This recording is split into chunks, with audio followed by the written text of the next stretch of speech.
The question is, in a post-COVID world, are we going to go back, as far as networking goes, are we going to go back to normal completely, where everything's in person and done interpersonally? Or are we going to have a balance of virtual and in person?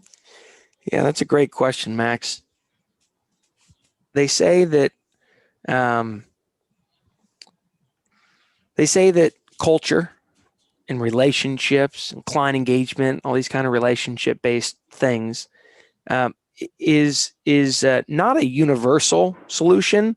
It's got to be individualized between all the different companies that are trying to adopt different networking traits or team building traits, culture traits. And so I can't answer it by saying one way or the other. I think it's a combination of a lot of different things. Maybe you're in a city that is in the South and you've been open for forever through COVID, you never shut down, you'll probably just stay open and go fully back to in-person For stuff, sure. and you'll just keep doing that, right?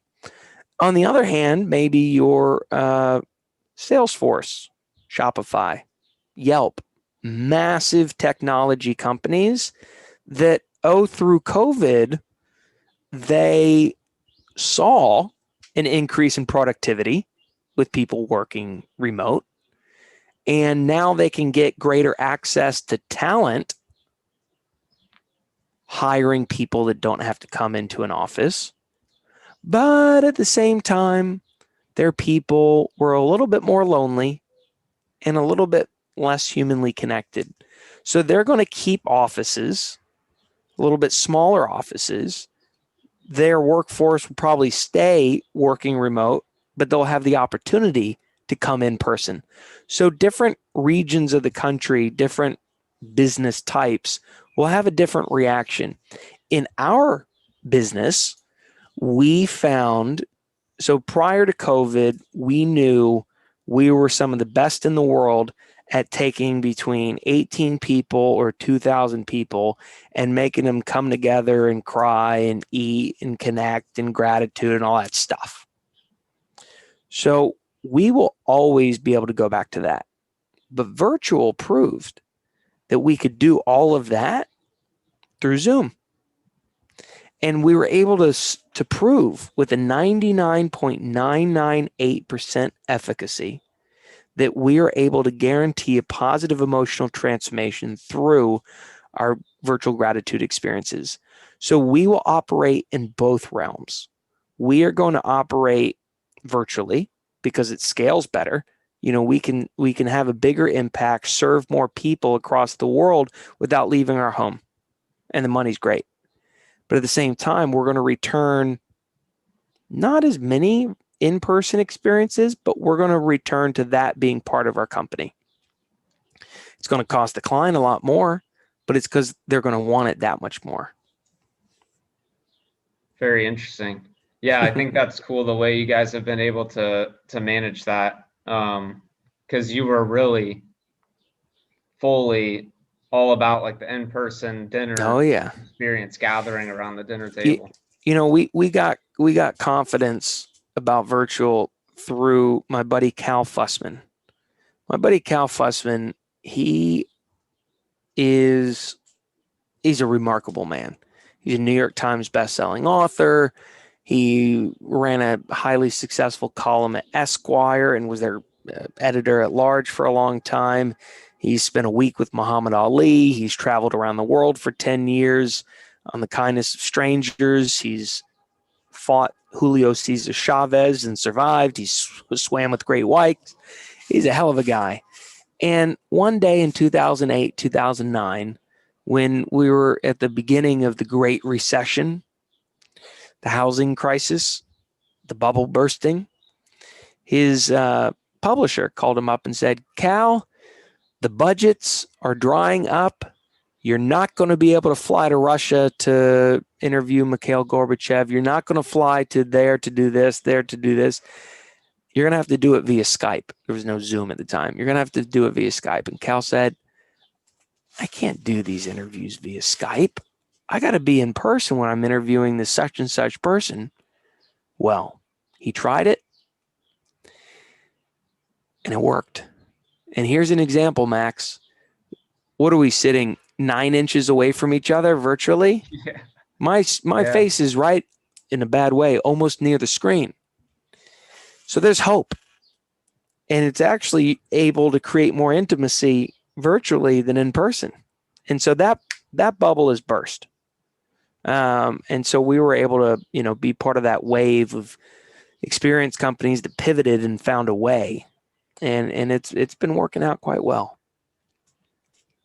Yeah, very cool. It definitely has, especially with school being online too. Mm, Getting I used to can't that has been an imagine. interesting experience, but yeah, no, I couldn't agree more.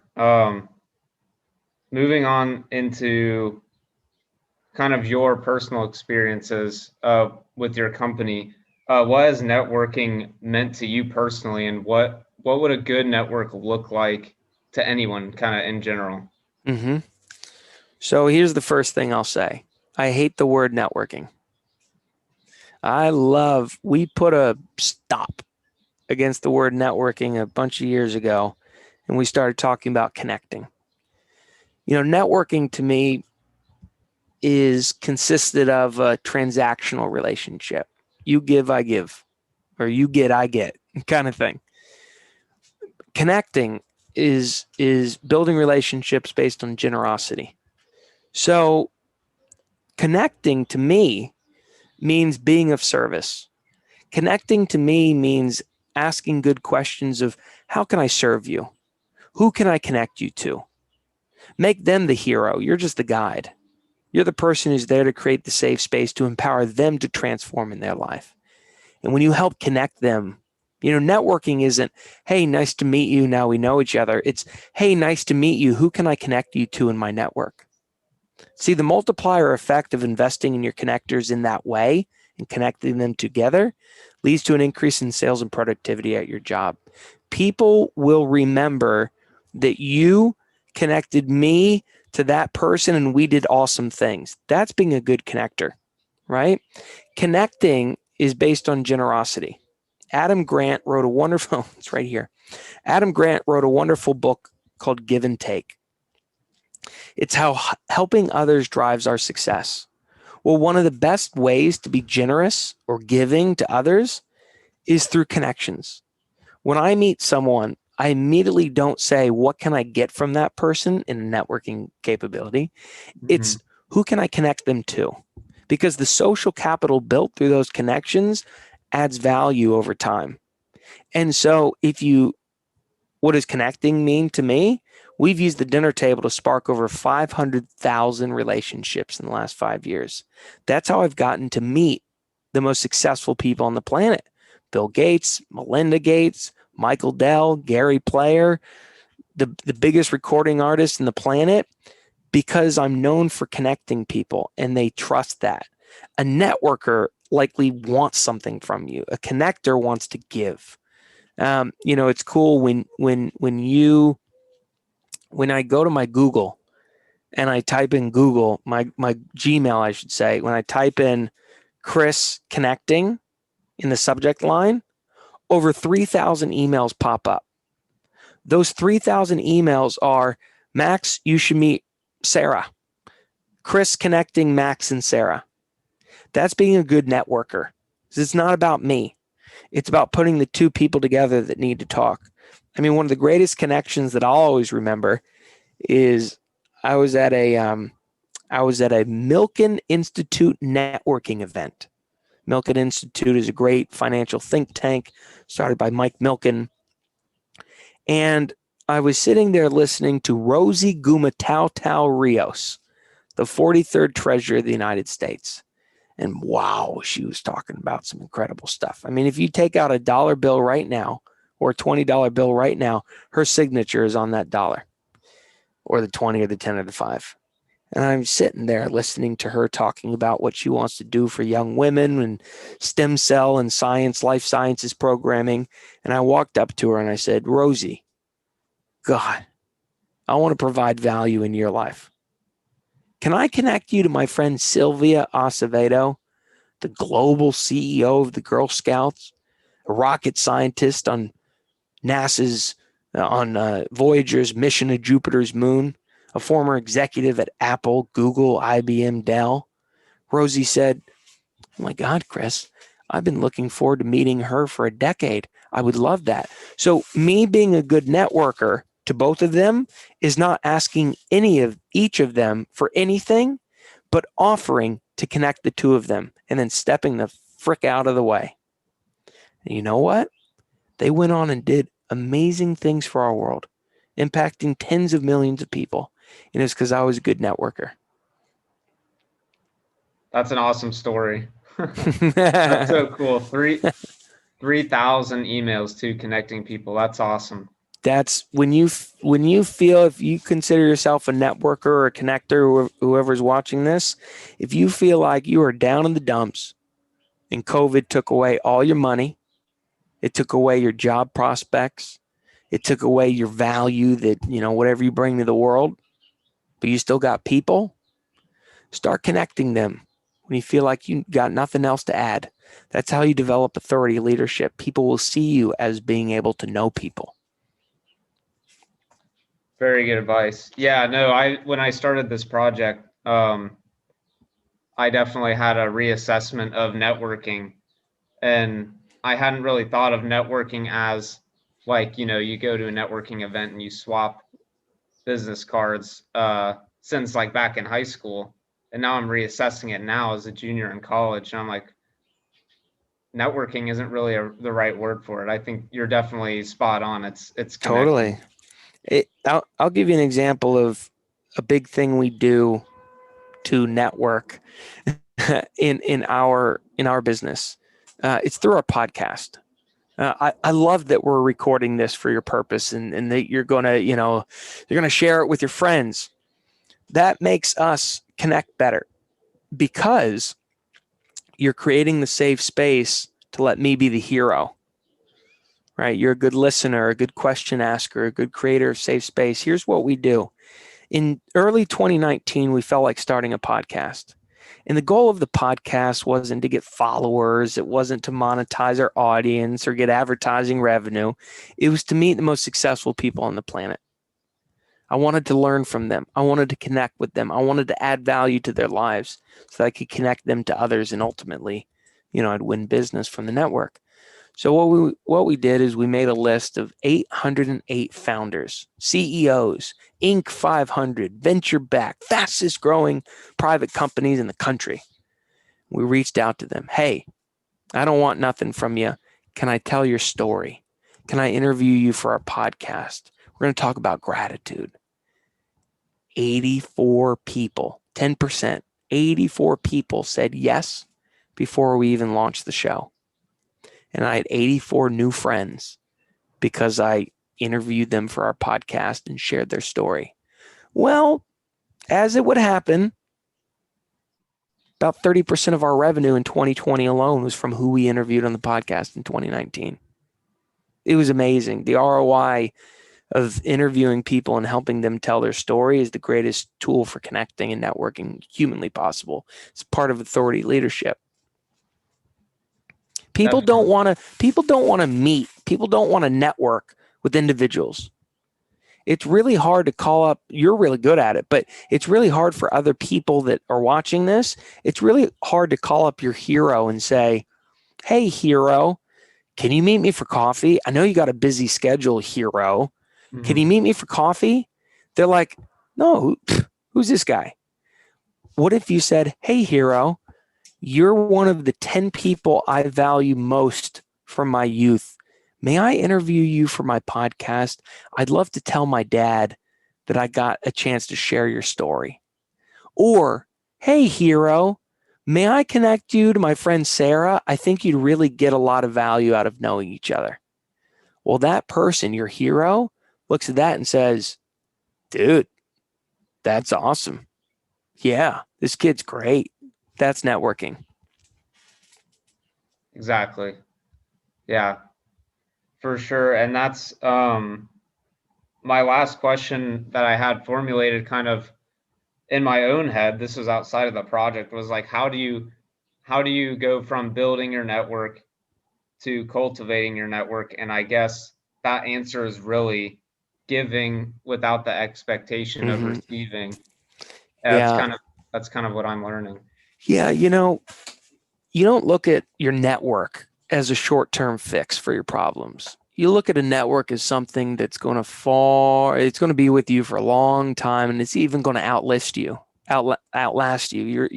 Your network is your legacy, right? People think about legacy as the transfer of money from one generation to the next. No, it's the transfer of wisdom from one generation to the next, and the transfer of relationships from one generation to the next. So people shouldn't overestimate who they can meet in a year.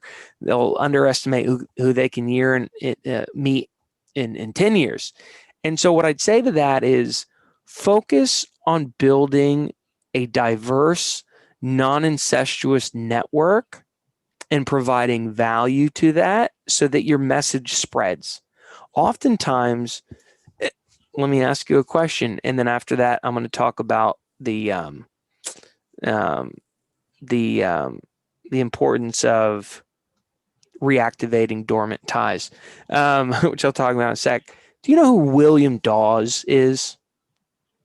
I No, do not know. nobody does. Do you know who Paul Revere is? He's the Nope. guy. He spread the message that the war is coming. Well, what if I told you he wasn't alone that night? There were two guys that were tasked to spread the message through the colonies that the British were invading. One guy went this way, one guy went the other way. Same message. William Dawes went one way, Paul Revere went the other way. One guy went around towns knocking on doors of townspeople, spreading the gospel, but all the people whose doors he knocked on, they knew each other. The other guy went around towns making sure he knocked on to spread his message different doors of different people who didn't know each other. His message spread like wildfire. One was an incestuous, non-diverse network of people who knew each other. Message went nowhere. One was a network of people, a diverse network, non-incestuous of people that didn't know each other, and his legacy lives on. Can you guess whose strategy was whose? Tell me. William Dawes spread the message to a non-diverse, very incestuous group of people who knew each other. So his message really only got out to like 10 people. That's why nobody knows his name. Paul Revere spread this message to a diverse group of individuals that didn't know each other, and his message lives on to today. His message spread to millions and billions of people, and his legacy lives on. So you got to be strategic that who you're trying to network with, they don't know each other, right? The second thing I'll say is about reactivating dormant ties. See, Max, you have a great ability of reaching out to someone you haven't talked to in 10 years and saying, hey, man, remember when I was a little high schooler and I reached out to you? Well, now I'd like to reconnect. That person, that real estate agent, they were a dormant tie. See, the key to life is to invest in your people now. And the compounding and impact of that investment grows and swells over time. So that maybe when you're 40, you can call me up and say, remember when we did that awesome podcast interview? Well, I'd love to reconnect. And I'm likely going to say yes, because we built this trust now. And so most people just think about who they know now and they forget about who they known when. That's why it's so important to go out and give gratitude to people from your past on a consistent basis to reactivate these dormant ties.